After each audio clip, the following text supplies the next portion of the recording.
Hello friends, রমাস cooking চ্যানেলে সবাইকে স্বাগত। আজকের রেসিপি হলো পালং চিকেন। শীতকালে হাতের কাছে আমরা খুব সহজেই পালং শাক পেয়ে যাই, আর সেই পালং শাক দিয়ে আজকে চিকেনটাকে বানিয়ে ফেলবো। চলুন তাহলে রান্নাটা শুরু করা যাক। পালং চিকেন বানানোর জন্য প্রথমেই কড়ার মধ্যে বড় কাপের 1 কাপ জল দিয়ে দিলাম। জলটা হালকা গরম হয়ে গেলে দিয়ে দেব 1 চামচ লবণ। লবণটাকে জলের সাথে ভালো করে মিশিয়ে দিচ্ছি। এখন এই গরম জলে দিয়ে দিলাম ছোট্ট করে কেটে রাখা পালং শাক। শাকগুলোকে ফুটিয়ে নেব ঢাকা দিয়ে 3 থেকে 4 মিনিটের জন্য। অনেক বন্ধুরা আছেন যারা পালং শাকটাকে কাঁচা ব্যবহার করে থাকেন, তবে বর্তমান সময়ে পালং শাকের মধ্যে অনেক কেমিক্যাল ব্যবহার করা হয়, তাই জলের মধ্যে সামান্য লবণ দিয়ে শাকটাকে একটু ফুটিয়ে নিয়ে তারপর রান্নার কাজে ব্যবহার করব। শাকটাকে সুন্দরভাবে স্টিম করা হয়ে গেছে। এখন অবশিষ্ট জল ঝরিয়ে নেব। জল ঠিক মতন ঝরানো হয়ে গেছে। এখন মিক্সিং বোলের মধ্যে দিয়ে দিচ্ছি পেস্ট করার জন্য। এরপর কড়াতে দিয়ে দিলাম সর্ষের তেল। এখানে 50 গ্রাম সর্ষের তেল ব্যবহার করেছি। তেল ভালো রকমভাবে গরম হয়ে গেছে। এখন দিয়ে দিলাম গোটা গরম মশলা ফোড়ন হিসাবে, আর দিয়ে দিলাম কিছু পরিমাণে রসুন কুচি। গরম মশলা ও রসুনটাকে একটু হালকা আঁচে নাড়াচাড়া করে নেব 1 মিনিটের জন্য। যখন এখান থেকে একটা সুন্দর স্মেল ছাড়বে, তখন তেলের মধ্যে দিয়ে দেব 150 গ্রামের মতন পেঁয়াজ কুচি। পেঁয়াজগুলোকে 3 থেকে 4 মিনিটের জন্য একটু লাল করে ভেজে নেব। এরকম নিত্য নতুন রেসিপি পেতে আমার চ্যানেলটিকে অবশ্যই সাবস্ক্রাইব করবেন। পেঁয়াজ খুব ভালো রকমভাবে ভাজা হয়ে গেলে অ্যাড করে দেব রসুন বাটা ও আদা বাটা বড় চামচের 1 চামচ করে, আর দিলাম 1 চামচ লঙ্কা বাটা। রান্নায় ঝালটা নিজেদের প্রয়োজন মতন অবশ্যই ব্যবহার করবেন। এখন মশলাটাকে ভেজে নেব 2 থেকে 3 মিনিটের জন্য। এরপর এখানে অ্যাড করে দিচ্ছি মিডিয়াম সাইজের কেটে রাখা টমেটো কুচি আর কয়েকটা কাঁচা লঙ্কা।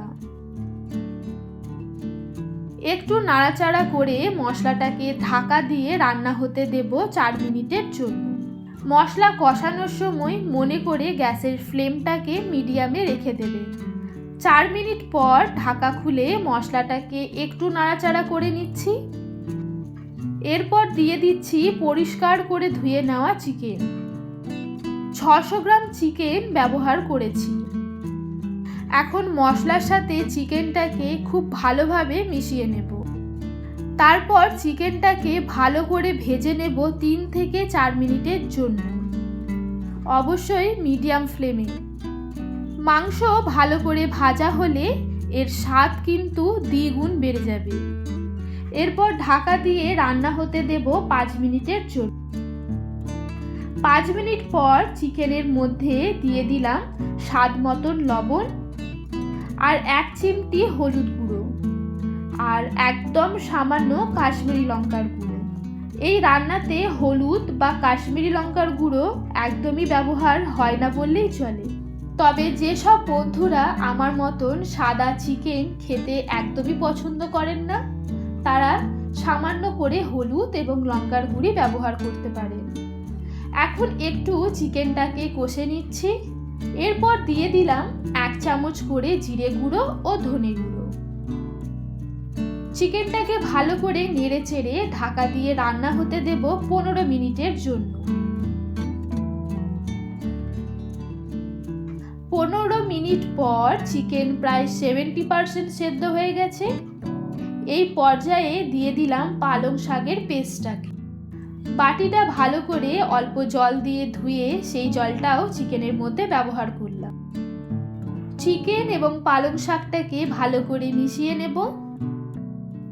তারপর ঢাকা দিয়ে রান্না হতে দেব 10 মিনিটের জন্য।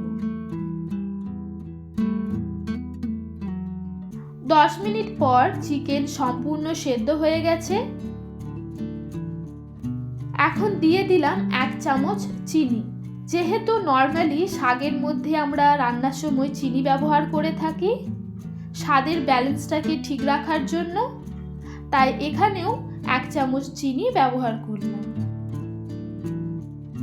এখন উপর থেকে 1 চামচ বাটার দিয়ে দিলাম। গ্যাসের ফ্লেমটাকে বন্ধ করে এবং ঢাকা দিয়ে স্ট্যান্ডিং টাইম দেব 5 মিনিটের জন্য। 5 মিনিট পর গরম গরম পরিবেশন করুন রুটি, লাচ্ছা বা পরোটার সাথে। ভীষণই সুস্বাদু একটা চিকেন রেসিপি।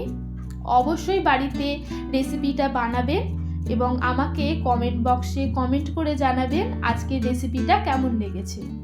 থ্যাংক ইউ বন্ধুরা।